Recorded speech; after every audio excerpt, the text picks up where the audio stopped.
আলোচনার এই পর্ব শুরু করার আগে একটা প্রতিবেদন আপনাদের সামনে রাখবো, যেখানে একটা ভিডিও ভাইরাল হয়েছে। ভাইরাল ভিডিও, সেটা উত্তর 24 পরগনার অভিযোগ যেটা, সেখানে এসআইআর এর শুনানি পর্ব চলছিল। এই আরোকে হুমকি দিচ্ছেন একজন তৃণমূল কর্মী বলে তিনি অভিযোগ করছেন। পুরো বিষয়টা কি, ভিডিওতে রয়েছেই বাকি, এই প্রতিবেদনে রাখবো, দেখুন। আমি বলছি আমি হিয়ারিং বন্ধ করে দিচ্ছি, আমাকে প্রচন্ডভাবে থ্রেট করা হচ্ছে।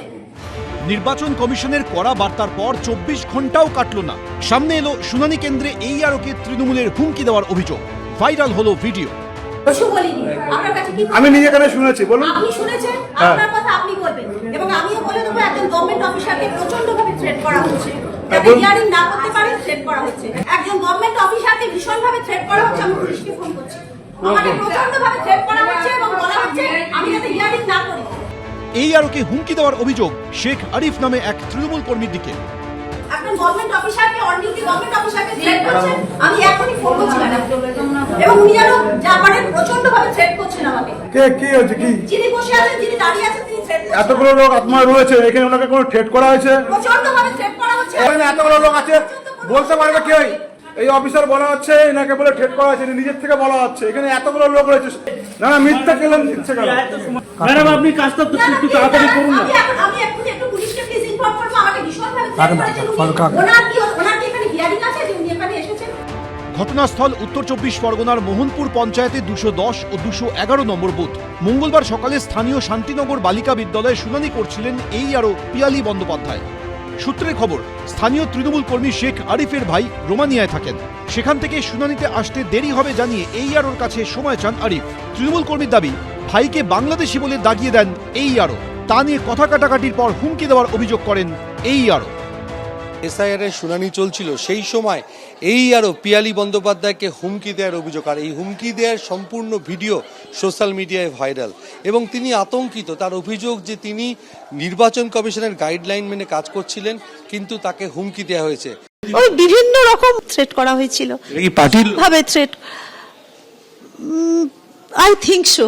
পুলিশকে ফোন করেছিলাম। আমাদের কি করব, আমার খুব থ্রেট, প্রচন্ডভাবে থ্রেট করা হয়েছিল আমাকে। না, ওনাকে কোনো হুমকি দেওয়া হয়নি, একদম বাজে কথা বলেছেন। ওনাকে আরো ওখানে আরো স্যাররা ছিলেন ওনার পাশে, তাদের কাছে জিজ্ঞাসা করবেন কে, ওনাকে একদম হুমকি দেওয়া হয়নি।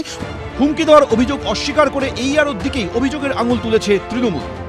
প্রত্যেকে ওনার এগেনস্টে বিরক্ত, উনি এইরকম হ্যারাস করছেন বলে প্রত্যেককে হ্যারাস করছেন। ওনাকে কেউ হুমকি দেয়নি, পুলিশ ওখানে দাঁড়িয়েছিল, মাইক্রো অবজারভার ওখানে রয়েছে, সবাই কাজ করছিলেন। আমি তারপরে যখন যাই ওনাকে বলি যে আপনি মানুষের সাথে দুর্ব্যবহার করছেন কেন। ঘটনাকে ঘিরে শুরু হয়েছে রাজনৈতিক তরজা। যেটা শিখেছে তৃণমূল কংগ্রেসের থেকে সেই ভাষাতেই বলেছে। এতে অন্যায়ের কে আছে? তৃণমূল এটাকে অন্যায় বলে মনে করেন, এটাই তৃণমূলের কর্মসূচি।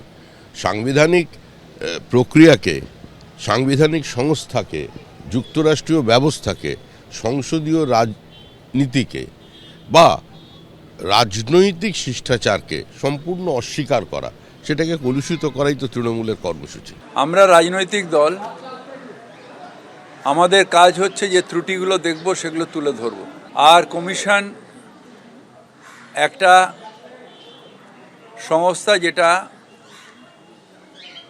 আমাদের ভারতের সংবিধান অনুযায়ী করে হওয়া হয়েছে, তাই তাদের কাজ থ্রেট করা নয়। বুধবারই তৃণমূলের প্রতিনিধি দলকে বার্তা দিয়েছে জাতীয় নির্বাচন কমিশন। সূত্রের খবর, রাজ্যে শাসক দলের প্রতিনিধিদের স্পষ্ট জানিয়ে দেওয়া হয়, কমিশনের কর্মীদের যেন হুমকি না দেন তৃণমূলের জনপ্রতিনিধিরা। তৃণমূল কংগ্রেসকে তা নিশ্চিত করতে হবে। বিএলও, ইআরও, এই আরও বা পর্যবেক্ষকদের ভয় দেখানো কোনোভাবেই বরদাস্ত করা হবে না। দুষ্কৃতীরা আইন হাতে নিলে কড়া পদক্ষেপ করা হবে। কমিশনের কড়া বার্তার পরই সামনে এলো এই আরোকে হুমকি দেওয়ার অভিযোগ। সমীরণ পাল, এবিপি আনন্দ, উত্তর 24 পরগনা। কার্যত নজিরবিহীনভাবে গতকাল নির্বাচন কমিশন স্পষ্ট জানিয়ে দেয় তৃণমূল কংগ্রেসের নাম নিয়ে। খেয়াল করুন, সচরাচর কমিশন যেটা করে যে কোনো রাজনৈতিক দল এইভাবে বলে থাকে, এক্ষেত্রে কিন্তু একেবারে টিএমসির নাম নিয়ে এই বার্তা দিয়েছে, কড়া বার্তা কমিশন দিয়েছে। কি বলছে? যে তৃণমূলকে এইটা নিশ্চিত করতে হবে যে তাদের নিচু তলার কোনো রাজনৈতিক প্রতিনিধি বা জনপ্রতিনিধি কোনো ইলেকশন ডিউটিতে থাকা কমিশনের কোনো স্টাফকে হুমকি দেবেন না। তারা যদি সেটা করেন সেক্ষেত্রে কড়া আইনি ব্যবস্থা নেবে নির্বাচন কমিশন। কিন্তু তারপরেও অভিযোগ উঠছে কৌশিকদা, এই অন্তত উত্তর 24 পরগনার ক্ষেত্রে আপনার দলের কর্মী এইরকম সরকারি আধিকারিক নির্বাচন কমিশনের আরও তাকে হুমকি দিচ্ছেন। দেখুন, প্রথমেই আমরা এই চার্জটাকে সম্পূর্ণরূপে রেফিউট করছি। আমাদের দলের কোনো কর্মী কোনো আরোকে হুমকি দেয়নি। তার প্রথম কারণ এবং পয়েন্টটা হচ্ছে যে ভিডিওটা আপনারা চালিয়ে দেখালেন, হুমকি দেওয়ার পোর্শনটা দেখান তো, হুমকি দেওয়ার পোর্শনটা দেখান। আরও বলছেন ওনাকে হুমকি দেওয়া হয়েছে, কিন্তু আমরা দায়িত্ব নিয়ে বলছি সেখানে মাইক্রো অবজারভার ছাড়াও ওই অঞ্চলের অন্তত 8-9 জন মানুষ সেখানে ছিলেন, আপনারা তাদেরকেও জিজ্ঞাসা করে দেখতে পারেন, কেউ কাউকে হুমকি দেয়নি। কারণ যদি হুমকি দিত তাহলে হুমকি দেওয়ার পোর্শনের ভিডিওটা কোথায়? এটা হচ্ছে পয়েন্ট নাম্বার 1। পয়েন্ট নাম্বার 2 হচ্ছে, আমাকে একটু 1 মিনিট বলতে দেবেন। মিউনিক থেকে 20 কিলোমিটার দূরে ডাখাও বলে একটা জায়গা আছে যেখানে হিটলার তার প্রথম কনসেন্ট্রেশন ক্যাম্পটা করেছিল। সেইখানে ফেব্রুয়ারি মাসের একটা শীতে 1941 সালে হিটলারের বাহিনী 315 জন লোককে, বয়স্ক মানুষকে মাঠের মধ্যে দাঁড় করিয়ে টুপিটা খুলে দিয়েছিল, ব্যাস। বরফের শীতে 278 জন মারা গিয়েছিল। আজকে যেভাবে 80, 85, 90, 80 পর বৃদ্ধ বৃদ্ধাদের বাংলা জুড়ে SIR এর নাম করে এই নির্বাচন কমিশন অকথ্য অত্যাচার করছে, আমি শুধু মনে করিয়ে দেব, কৌশিক বিশ্বাসকে শুধু মনে করিয়ে দেব, আপনাকে জার্মানিতে হিটলার অব্দি যেতে হবে না। আপনার দলেরই নেতা এবং তিনি তৃণমূল বিধায়ক, রাজ্যের আবার মন্ত্রী, তিনি হাসি মুখে বিএলওর হাত ভেঙে দেওয়ার হুমকি দিয়েছিলেন। আমি বলছি, হাসি মুখেও যে কাউরে হাত ভেঙে দেওয়ার হুমকি দেওয়া যায়, এটা কিন্তু তৃণমূলের নেতা এবং তিনি রাজ্যের মন্ত্রী এটা দেখিয়েছেন। আমি এইখানে শারদত্ত মুখোপাধ্যায়ের কাছে আসবো, তার মানে দিলীপ ঘোষ থেকে আপনারা শিখছেন, এইটা তার মানে বলতে চাইছেন। বেশ, আমি শারদত্ত মুখোপাধ্যায় আমি বলি, শারদত্ত কমিশন শুধু কি কি করতে পারে, কড়া বার্তা, কড়া ব্যবস্থা নেওয়া হবে, কাউকে ছাড়া হবে না, খাতায় কলমে বলছে। এখনো পর্যন্ত আপনি বলুন যে এই রকম এরান্ট অ্যাক্টিভিটির জন্য কতজনের বিরুদ্ধে কমিশন এফআইআর করেছে? প্রথম কথা শুভ্রকে আমি এটা বলি যে এটা কোনো খবরই নয়। আমি তো অবাক, এবিপি আনন্দের সাংবাদিকতার যে উৎকর্ষতা সেটা নিম্নগামী। পশ্চিমবঙ্গে তৃণমূল থ্রেট করছে, এটা কি কোনো খবর? আমরা তো দৈনন্দিন জীবনেই দেখে আসছি, এটা নতুন না। আজকে থ্রেট না করলে খবর, সেটাই হচ্ছে সব থেকে বড়। একটা জায়গা দেখান যেখানে পশ্চিমবঙ্গে তৃণমূল কর্মীরা আরও বলুন, বিএলওকে বলুন, কাউকে থ্রেট করেনি। আপনি বলেন মন্ত্রী বলেছে হাত ভেঙে দেবো, প্রাক্তন তৃণমূলের বিধায়ক বলেছেন কেটে আমরা ভাগীরথীর জলে হিন্দুদের ছেড়ে দেবো।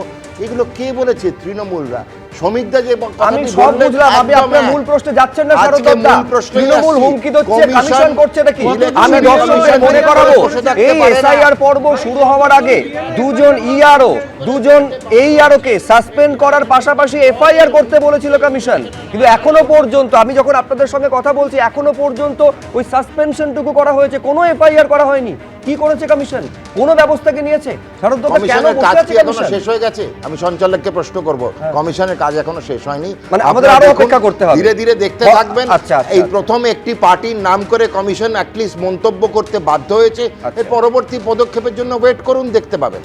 বেশ, আমি এখানে পার্থপ্রতিম বিশ্বাসের কাছে আসবো যে এইটা কিন্তু মানে অভিযোগটা বিএলও থেকে, বিএলওদের হুমকি দেওয়া, এইটা শুধুমাত্র যে তৃণমূল কংগ্রেসের তরফ থেকে দেওয়া হয়েছে তা নয়, একেবারে যিনি যে দলের এখানে প্রতিনিধিত্ব করছেন শারদত্ত মুখোপাধ্যায়, বিজেপিও সমানভাবে দিয়েছে।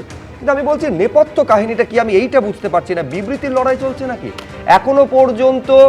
আচ্ছা, দর্শকদের মনে করাবো যে এই কয়েকদিন আগে দুর্জন মাঝি, তার মৃত্যু হয়েছিল, দেহ পাওয়া গেছিল পুরুলিয়ার পাড়ার বাসিন্দা। তারপর দুর্জন মাঝির পরিবার মুখ্য নির্বাচন কমিশনার এবং মুখ্য নির্বাচন আধিকারিকের বিরুদ্ধে অভিযোগ দায়ের করেছে থানায়। কিন্তু আপনি আমাকে বলুন যে কোন অদৃশ্য কারণে কমিশন এখনো পর্যন্ত কড়া ব্যবস্থা কি নিয়েছে? এক্স্যাক্টলি সেটাই হচ্ছে প্রশ্ন, যে কমিশনের যদি ব্যবস্থা না নিতে পারে। কমিশনের মূল কাজ হচ্ছে একটা ভোট অবাধে ত্রুটিমুক্ত ভোট পরিচালনা করা। এসআইআর করা হচ্ছে মূলত তার জন্যে। এখন এসআইআর প্রক্রিয়াটা প্রথম থেকেই নানাভাবে বানচাল করার চেষ্টা হচ্ছে, যে দুপক্ষই করছেন। যে আমি কেন্দ্রের শাসক দল যারা বিজেপি, তারা তো প্রথম থেকেই সেট করে দিয়েছিলেন যে 1 কোটি 1.25 কোটি প্রায় রোহিঙ্গা আছে, বের করতে হবে, কিন্তু সেই রোহিঙ্গাদের নামগন্ধ অন্তত ফার্স্টে লিস্ট বেরোনোরও পায়নি। দ্বিতীয় অংশটা হচ্ছে যে আমাদের রাজ্যের শাসক দল, তারা হচ্ছে বারবার বলেছেন যে ম্যান মার্কিং করতে হবে, তারা বলেছেন দরকার হলে গাছে বেঁধে রাখুন, দরকার হলে হাত ভেঙে দিন। এই যে এই আবহাওয়াটা যেটা চলেছে, তার মধ্যে দিয়ে সবচেয়ে বেশি বিড়ম্বনায় পড়েছেন সাধারণ মানুষ, এবং সেক্ষেত্রে সবচেয়ে বড় অপরিকল্পনার ছাপ রেখেছে ইলেকশন কমিশন। এবং আপনি কারেক্টলি বলেছেন যে ইলেকশন কমিশনের এই অব্যবস্থার একটা কারণে যে ভোগান্তি মানুষের হচ্ছে, এবং সেটাকে আবার ব্যবহার করছে রাজনৈতিক দলেরা।